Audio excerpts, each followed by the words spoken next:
Assalamualaikum and greetings to my dear lecturer, Ms. Huda. My name is Solehah Binti Halim, and my two other partners are Muhammad Muzhameer Putra bin Rosli and Muhammad Hafiz Iskandar bin Abdullah Sani, and today we are going to present our group case study analysis.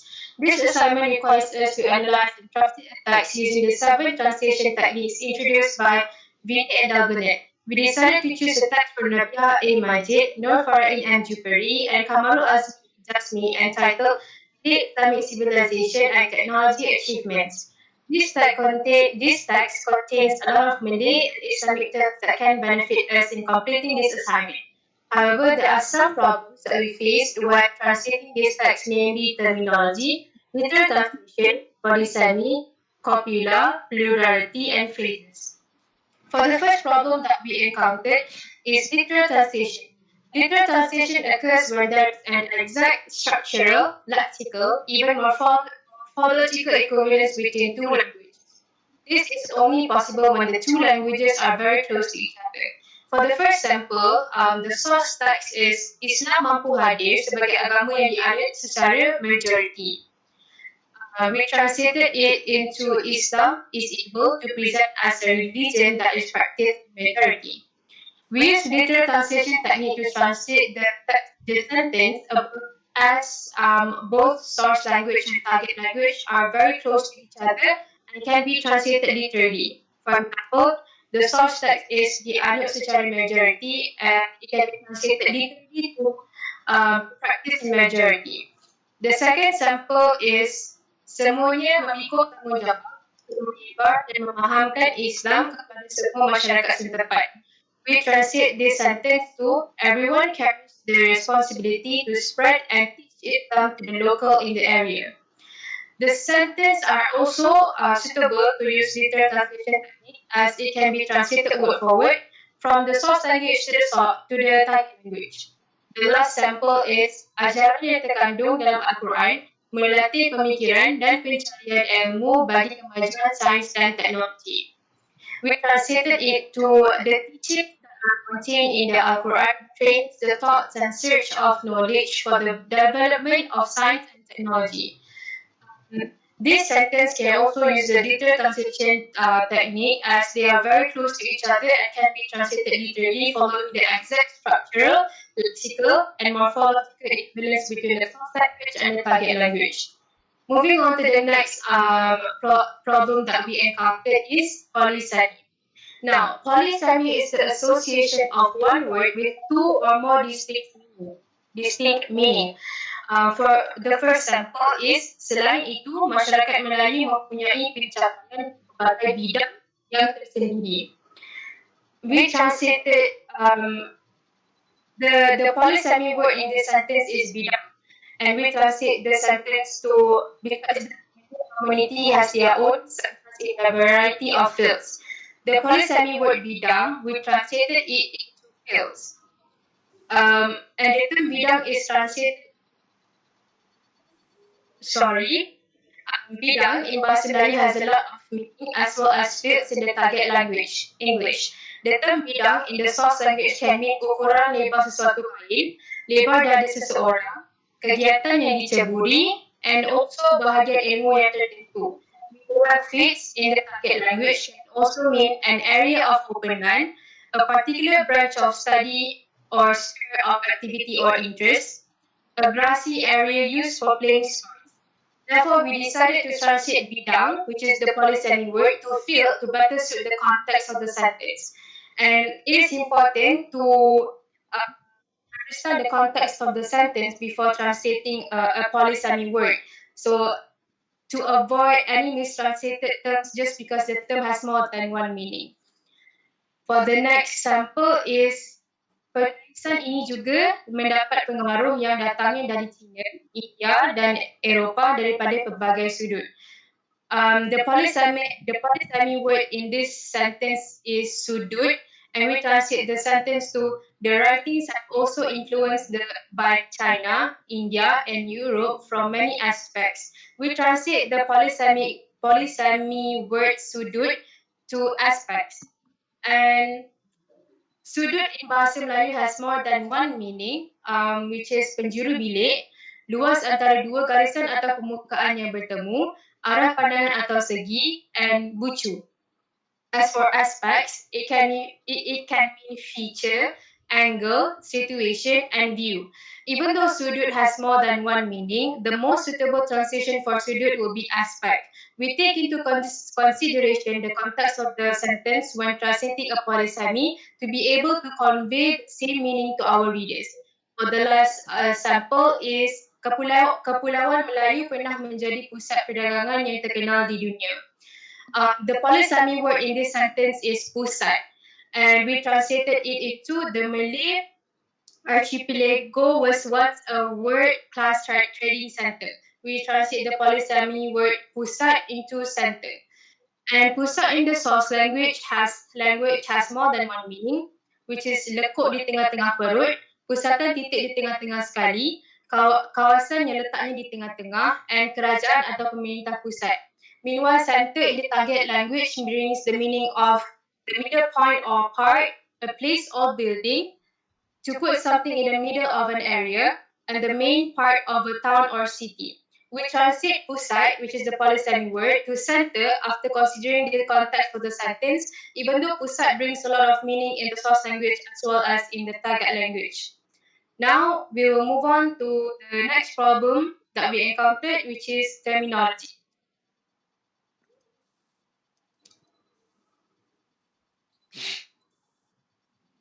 Okay, Vera. Okay. Thank you, Anis. Okay, so terminology. During our time studying and skimming through the document, we found that there is a few terminologies that we cannot translate directly nor indirectly. Therefore, we have to approach it in a different way. For example, there are a few terminologies, there are a few classes of terminology that we cannot directly translate. As you can see, for the technical terms, we have protocol, technology, and system. Excuse me. We cannot do much to translate these terms. Therefore, we have to oblige to the borrowing technique in order for us to successfully convey the message, to convey the same meaning into the target text. Now, we have technical terms and we also have the cultural terms. Keris, which when translated into the target text is also keris. So yeah, in cases like this, it is best to implement the borrowing technique. Now, what is the borrowing technique? Borrowing technique is taking the words directly from that source text into the target text. Since we as a translator we should strive for originality using original words when translating, but there are times where we cannot and we have to remember that one of the techniques of translation is borrowing. Now, why borrowing exists is because of specific technical terms that originated in one language, and we cannot we do have the equivalent in other languages, but it will be so lengthy, so wordy. So the best way for us to deal with that is by borrowing the exact same term. Mostly it's related to culture, agriculture, weaponry, scientific terms. So to avoid disrespecting the culture or the origin of the term, it is best for us to just borrow it into the target text. Now, we have no equivalent.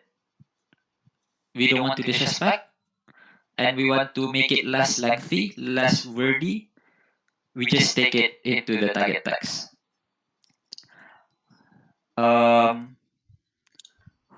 Who's turn after this? Yeah, it's me. Copula, right? Copula, Vera.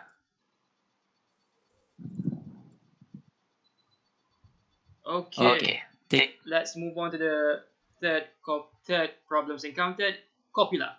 A copula is a word or a phrase that connects the subject of a sentence or clause to a subject complement. Okay, next slide.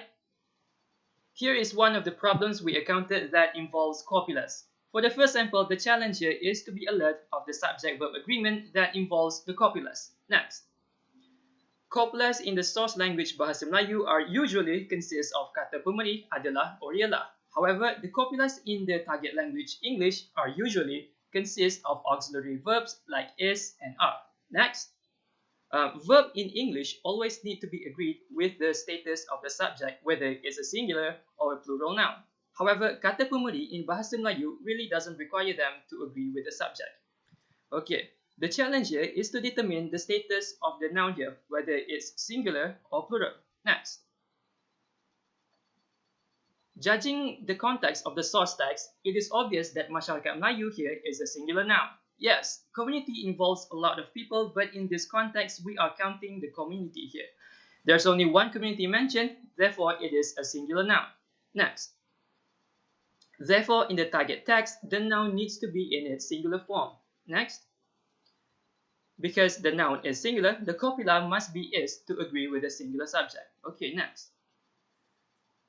As for the second copula problem, the challenge here is to be alert of the adjective-noun agreement that affects the copulas. Unlike English, the grammar rules in Bahasa Melayu is the opposite.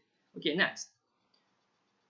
For example, here, the adjective pelbagai indicates that the noun bidang is a plural noun. Next. In Bahasa Melayu, grammatical rules don't write it as pelbagai bidang-bidang to avoid redundancy. The adjective pelbagai already indicates that bidang is already a plural. Okay, next. On the contrary, in English, auxiliary verbs need to agree with the status of the noun in the subject. Next. One thing about English is that it needs to always obey the rules of adjective-noun agreement. Next. For example, here, the adjective various indicates that the noun field needs to be in its plural form. Next.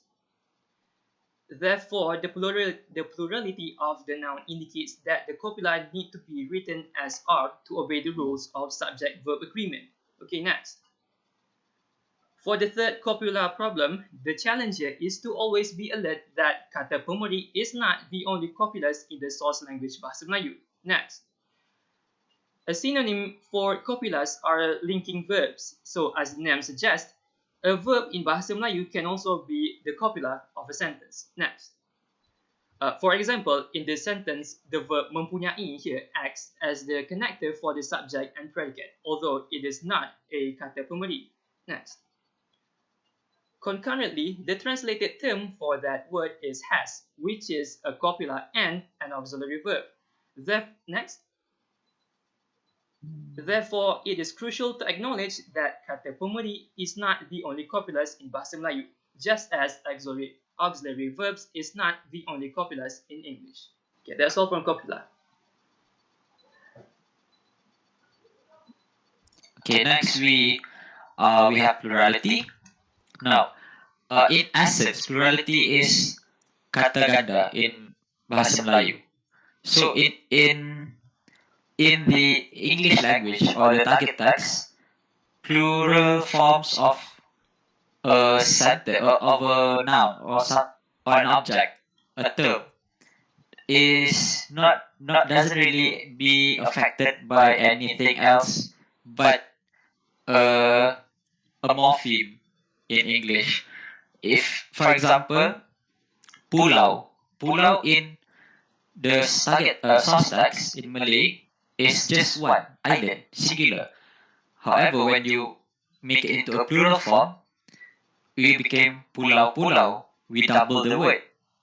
But however, in English, you only need to add an indicator, which is the S to show plurality, the plural form of that particular term, which is islands. However, to avoid misconception about double of words in the source text, I have prepared for you an example, which is undang-undang. Now, if we follow the rules from the first example, which is pulau-pulau, meaning a lot of islands, does that mean that undang-undang is the law or laws? To differentiate them both, I have another example that shows how it is when a term have a double in Malay language. It doesn't mean that it doesn't actually equals to it being a plural form. For example, undang-undang is the law, but undang in Malay is a term of many meanings. One of it is welcome, mengundang, or undangan. Another one is the negeri's adat. Can someone help me? Adat, is it adat pepati? The one in Negeri Sembilan? It is a term for a title, if I'm not mistaken. But if I'm wrong, do correct me. Yeah. So, if we use that concept, and if we say undang is welcome, so that does not mean undang-undang means welcome or welcomes. It's welcomes are a form of the specification of verb, which is a continuous, present continuous verb. It's always happening. So it's not the same. So for this particular plurality issue, in Malay language, we need an additional term or indicator to show that that specific term is in plural. However, in English, we need to put an S as an indicator of its plural form, or we use an additional indicator, a quantifier, just like as the last example, beberapa. Beberapa is an indicator of plurality, a few, a number. From the transition, from the source text to the target text, this is one of the few similarities that we can agree on. Although it needs further clarification, it needs a thorough translation process, but this is one of the few plurality issues that we can agree in both source text and target text. Yes, that is all for plurality. Who else is next? Phrases. Oh, it's me. I'm so sorry. Okay, phrases. Phrases can be a lot. It can be a single term. It can be a number of terms bunched together. However the form that it takes, phrases are one of the constituents that makes up a sentence. So let us see here. Masyarakat Melayu. Does the two terms together form a phrase? Yes. How will it be translated? According to the translator's point of view. You can translate it into the Malays. You can translate it to the Malay people or Malay community. It is up to the translator themselves. However, peralatan, when you translate it into equipment without any context, one of the translation is equipment. But is one word a phrase? The answer is yes. So what if it became a noun phrase? Peralatan mempertahankan diri. The three terms together is still a phrase, which translates into self-defense equipment. So for phrases,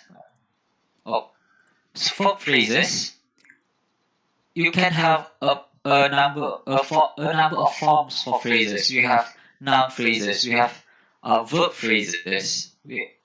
All of that is that all of that adheres to the SVO rules of respective languages.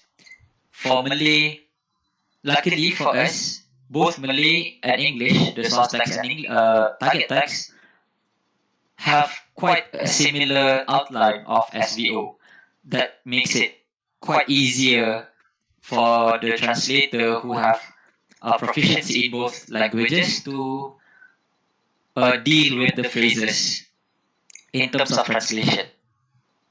Yes. Who else? Literal? This is already done. Is that all? Yes, Modulation? we are done with the problems encountered. And for now, we shall move to the next part of the assignment is translation technique. The first translation technique is modulation. Now, modulation occurs when a phrase that is different in the source and target language are used to convey the same idea. Now, for the first sample is kegemilangan ini menunjukkan seperti tulisan seni bina dan artifak lain sehingga hari ini. And the modulation here is the phrase seni bina. We translate seni bina to architecture because if we were to translate seni bina literally and word for word, be art built, which is completely opposite from the meaning of seni bina, and this is where modulation technique helps to translate it to architecture as it has the equivalent meaning as seni bina. Next. And for the next sample is jati diri Melayu. We translate jati diri to identity because if jati diri is translated word for word, it will be thick self, which completely does not make sense and does not suit the context of the sentence. Therefore, we translate jati diri to identity as it still brings the same meaning, even though they are different in both source language and the target language. The last sample is alam bina. Okay. Alam bina. Dalam bidang teknologi, alam bina juga orang Melayu mahir dalam pembinaan rumah dan masjid. We translate the sentence in architecture technology. The Malays are also expert in building houses and mosques. And we translate alam bina to architecture because as the following sentence is mentioning how Malays are expert in building houses and mosques, which suits the context of the sentence. And architecture means the art or practice of designing and constructing buildings. Thus, if you were to translate it word for word, it will be nature built, which does not make sense and it's not delivering the same message. Therefore, we use modulation technique alam bina to architecture. Now we shall move on to the next translation technique, which is transposition. Alright. So, what is transposition? Transposition is one of the techniques that we use to, when we translate, there will be a process where the phrases will change places, or maybe some parts of speech will be different after the translation process. Now, this is deeply related to the phrases issue earlier. So, yeah. For the first example, okay, keperluan tradisi yang sangat populer ialah peralatan mempertahankan diri seperti keris, tombak, pedang, dan meriam. When we apply the transposition technique, first we need to identify the phrases needed to have a constituent. The phrases that have meaning in the constituent of the sentence. So the first parenthesis set that I have made is keperluan tradisi yang sangat popular. That alone is that one set of parentheses is a noun phrase on its own. Therefore, I can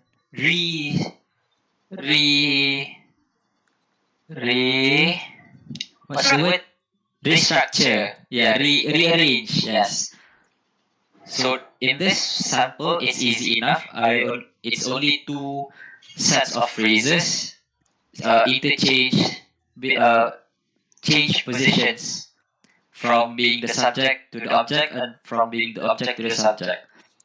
So after the translation process, it became self-defense equipment such as kris, spears, swords, and cannons are some of the most sought after traditional needs. This example should serve as a rough idea on how transposition should work. It only involves two sets of phrases, but if we were to look at a more complex example, it would be this one. Now, from the target text, we have masyarakat Melayu, one phrase, one noun phrase. Banyak menggunakan peralatan logam dalam kehidupan seharian. Another set of phrase, termasuk sebagai senjata yang juga berperanan sebagai satu simbol kemegahan dan kekuatan kerajaan Kesultanan Melayu. Another phrase, pada masa itu.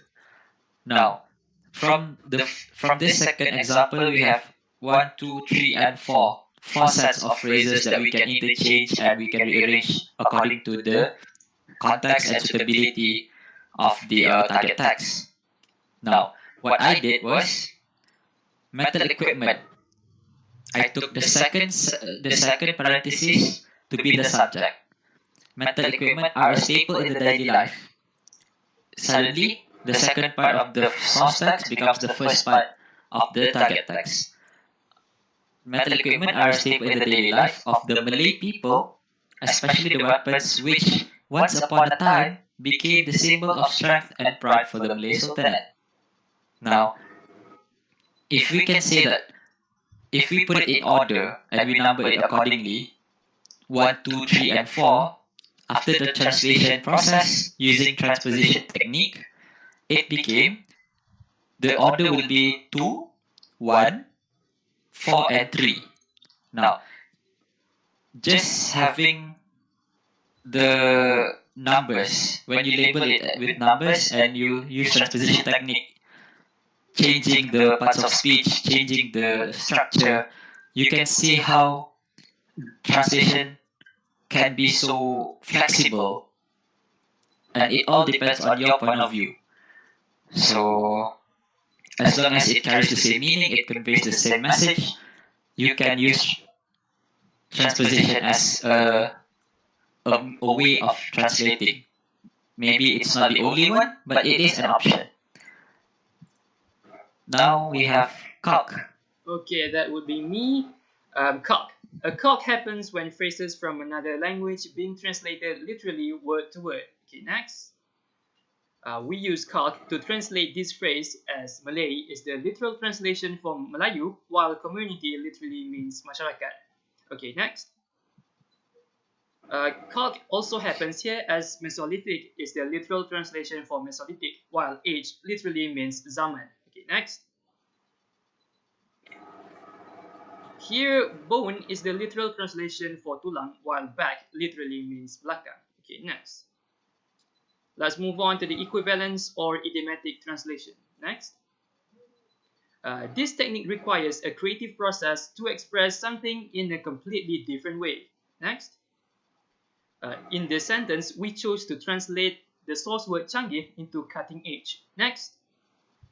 Cutting edge is an idiomatic expression used as an adjective to describe a highly advanced or an innovative creation, which happens to be the definition of canggih as well. Next.